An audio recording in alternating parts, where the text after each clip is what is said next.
Welcome to the deep dive. Today, we're tackling a really crucial, though maybe often overlooked, chapter in modern history. We're talking about the Iran-Iraq War. Our mission, really, for the next few minutes is to cut through some of the complexity. We want to give you a sharp, insightful grasp of this 8-year conflict. It profoundly reshaped the Middle East and well beyond. That's absolutely right. We're focusing on the clash between Iraq, under Saddam Hussein, of course, and Iran, which was then fresh from its Islamic revolution, led by Ayatollah Khomeini. And this was a brutal, long conflict. It stretched from, let's see, September 22, 1980, all the way to August 20, 1988. And you can still feel its echoes today, definitely. Okay, so by the end of this deep dive, you should have a solid foundation. You'll understand the intricate causes, how the key events unfolded, often dramatically, Right. the devastating human cost, the economic fallout, too, and, yeah, the lasting geopolitical impacts. Think of it as your shortcut to really getting a handle on a pivotal moment in recent history.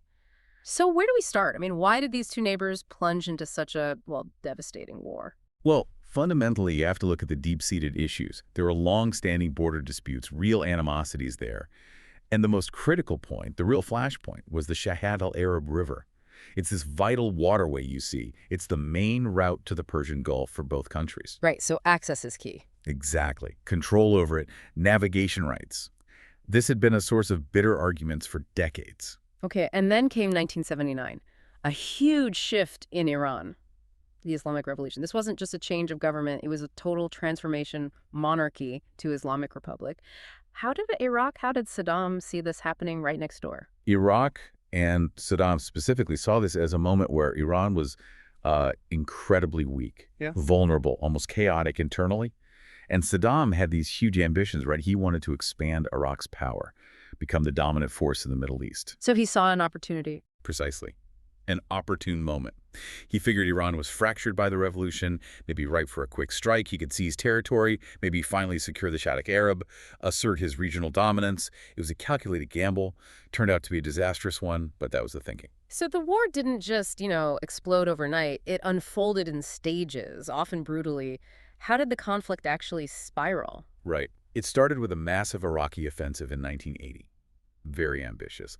Saddam launched widespread airstrikes, hitting targets all across Iran, military sites, economic infrastructure. At the same time, he sent ground troops deep into Iranian territory. The aim was clearly a swift victory. But Iran didn't just roll over, did they? Yeah. Saddam expected a quick win, but that's not what happened. Not at all. Their resistance was surprisingly fierce right from the start. Right. And by 1981, they weren't just defending anymore. They launched their own counteroffensives. They actually started pushing Iraqi forces back, taking back territory in some pretty significant operations. It became clear this wasn't going to be quick. And the war just dragged on, getting nastier. It did. And the stakes got higher. In 1984, we see the start of the so-called tanker war. This was major escalation. Both sides started attacking each other's oil tankers right there in the Persian Gulf. Which must have had global repercussions. Oh, absolutely. Huge impact on global energy supplies. Insurance costs for shipping in the Gulf went through the roof. It threatened the stability of world oil markets, and that naturally drew a lot more international attention, serious attention. Right, which leads to more outside involvement. The Persian Gulf is just too important globally, economically. Exactly. Things got too volatile.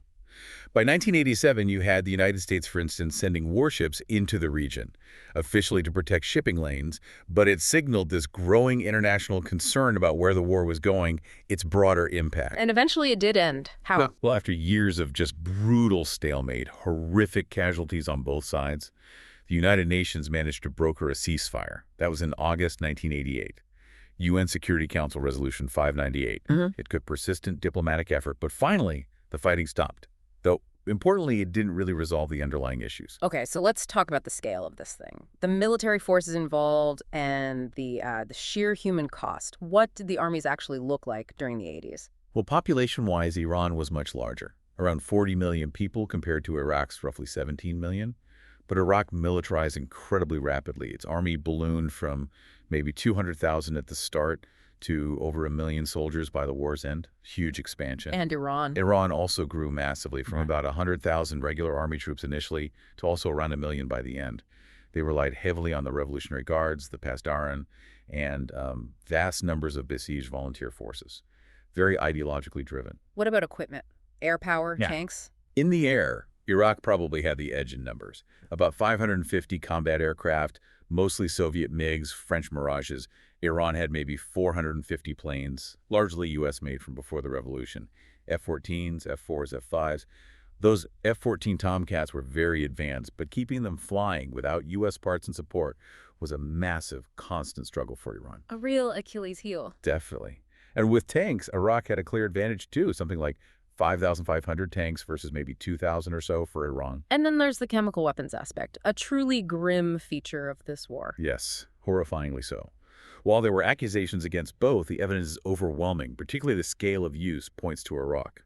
Saddam's regime used chemical weapons seriously, repeatedly, mustard gas, nerve agents, primarily against Iranian troops, but also infamously against Iraqi Kurdish civilians in places like Halabja. Whereas Iran largely refrained from using chemical weapons on the battlefield, despite suffering heavily from Iraqi attacks. It was a significant difference. Okay, and outside help. Neither side fought completely alone. What did that international support look like? Iraq got quite a bit of help, actually. Many Arab states, particularly in the Gulf, were worried about Iran's revolution spreading, so they backed Saddam financially and politically. Significant support also came from Europe. France was a major arms supplier, and even indirectly or partially from the U.S., who tilted towards Iraq, mainly to prevent an Iranian victory. And Iran, much more isolated. Much more isolated, yes. Yeah. Their main support came from countries like Syria, Libya, and more significantly in terms of arms, from China and North Korea, but it was far less extensive than the network supporting Iraq. And the ultimate cost, the human cost, it's just mind-boggling. It truly is. Estimates vary, but we're talking about potentially over 1 million people killed or injured combined, maybe even more. 1 million lives lost or forever altered. Just a devastating loss of human potential for both nations. And the economic cost. Equally immense. Hundreds upon hundreds of billions of dollars for both countries combined. You had entire cities ruined, oil infrastructure wrecked, industries crippled, resources desperately needed for development just poured into this grinding, destructive war. An unbelievable drain. So after 8 long years, all that sacrifice, all that devastation, what were the lasting political consequences for Iran, for Iraq, for the whole region? It's complex. For Iran, paradoxically perhaps, the war actually helped solidify the Islamic Revolution. Yeah. Facing this external threat, this existential fight, it really galvanized national unity. It boosted the legitimacy of the revolutionary government, fostered this deep sense of national resilience. The cleric's power was cemented, really. And for Iraq, Saddam seemed to come out of it still in power. Initially, yes. His position at home seemed solidified by the perception of having withstood Iran. But the cost was enormous. Yeah. Iraq was saddled with an absolutely crushing national debt, hundreds of billions of dollars owed, largely to the Gulf states that had backed him. And that debt had consequences. Huge consequences. It's a direct line from that crippling war debt to Iraq's invasion of Kuwait in 1990. Saddam saw Kuwait's oil wealth as a solution to his financial crisis, plus his long-standing territorial claims. It was a desperate move, driven partly by the economic ruin of the war with Iran. Which then triggered the Gulf War, another major conflict. Exactly, a direct link. Mm-hmm. And on Iran's side, another lasting legacy was this real push toward military self-reliance. Having been so isolated, facing arms embargoes, they realized they needed to develop their own defense industry. That drive started then and continues today. So, looking at the bigger picture, the war just profoundly complicated the entire Middle East. It reshaped alliances, it deepened the Sunni-Shia sectarian divides, fueled rivalries, especially between Iran and Saudi Arabia. It contributed massively to the instability we've seen in the region ever since. And the stark reality is, despite all that suffering, the unbelievable human toll, the economic ruin, neither side really won anything, did they? No. Not in any meaningful sense. The borders barely changed in the end, no decisive victory, just immense loss. So the Iran-Iraq War, it really stands as a profoundly unnecessary, cruel, and destructive conflict. A terrible reminder, isn't it? Absolutely. From a human perspective, an economic one, Yeah. Both countries suffered devastatingly. No clear winner, just deep, deep scars that shaped them for decades to come. Well, hopefully now you have a much clearer picture, a foundational understanding of this really critical, impactful piece of modern history. Knowing this helps connect the dots. It gives you a better lens for understanding so much of what happened next in the Middle East. So maybe a final thought to leave you with. How do these unresolved issues, this immense human cost, the strategic shifts born from such a long, inconclusive war, how do they continue to echo? How do they shape the regional dynamics, the global interactions we see even today? And what lessons, if any, can possibly be learned from a war where ultimately the only clear outcome was just widespread devastation?